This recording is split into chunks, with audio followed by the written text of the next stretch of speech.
Hello, I'm Steve Shaw, National Coordinator of Football Officials and Secretary of Rules Editor for the NCAA, and today we're continuing our series of training videos for 2025, and we're going to be focused on game action from Week 4. Now, before we get into our plays, I want to talk about integrity, courage, and poise. That's 3 things that we have to take onto the field with us, but integrity, it transcends the field. We not only have to show our integrity on the field, but in everything we do, in our job, in our home life, all across the board, integrity is so important. But it's very difficult today, especially with the gambling society we live in. So to that end, we have posted a Sport Radar video. We posted it this Tuesday, and we want you to watch it. You have until the end of October to get it done. It is part of the requirement to work postseason, but it's so important that you focus in and learn and see the techniques, how you could be approached, and all that's going on in the gambling world. Keep yourself clean in this area. Now, one last thing, one CFO. Let's continue to focus on being one CFO, regardless of the conference you're in terms of our rules interpretations, our mechanics, our officiating standards. We must all be together. So with that, let's get on into our video.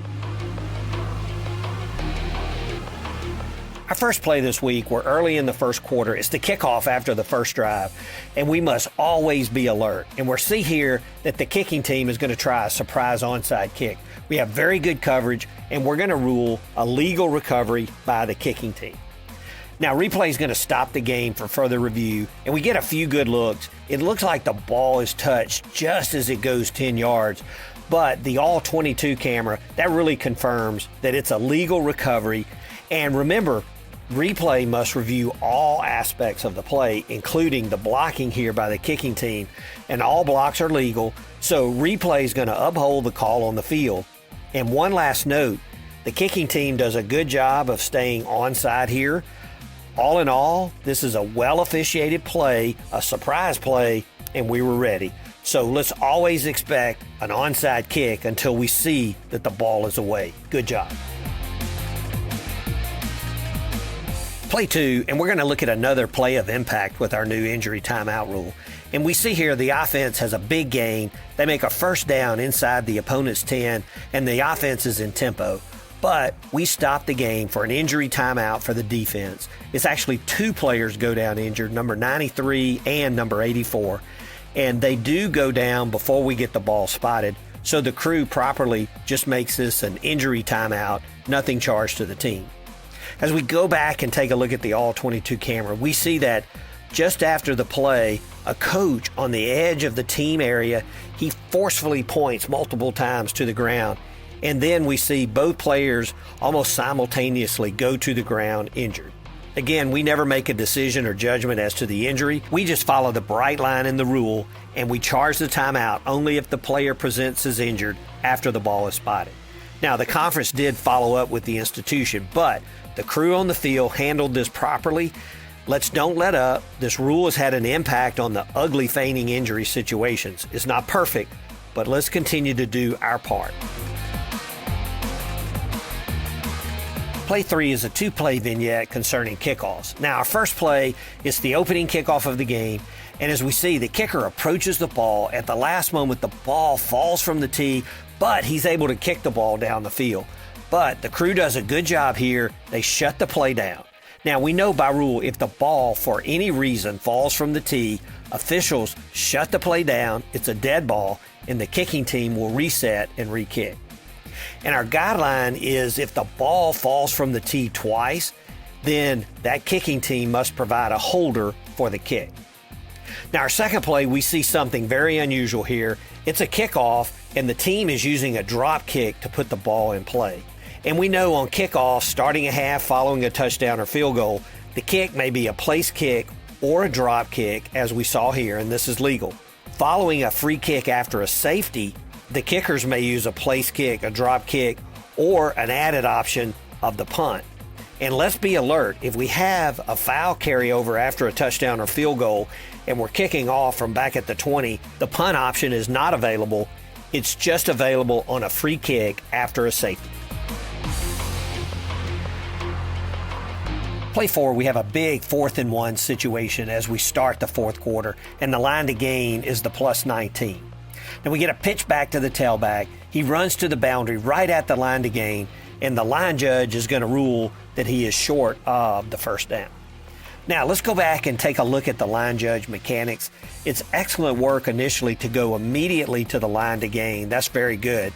But now when the runner approaches, the line judge, he bails out hard using the normal 45-degree mechanic, and you've got to protect yourself. But with this critical line to gain, maybe consider not giving up the line to gain so quickly and back out just like we would at the goal line. And since we're beyond the team area, you can prep your sideline before the play to make sure everyone is significantly back and you have plenty of room to work. Now, replay is going to stop the game, and we see from the end zone view that the right shin and knee is the first to go down. And from the sideline view, we can see that the ball is clearly beyond the line to gain when that right leg goes down. So replay is going to reverse this to a first down. It's a tough play for the line judge. Good job by replay, but let's work hard on the field to make sure that we get good spots on these critical fourth down plays. Play 5, the quarterback's going to drop back. He throws to the receiver coming across the formation.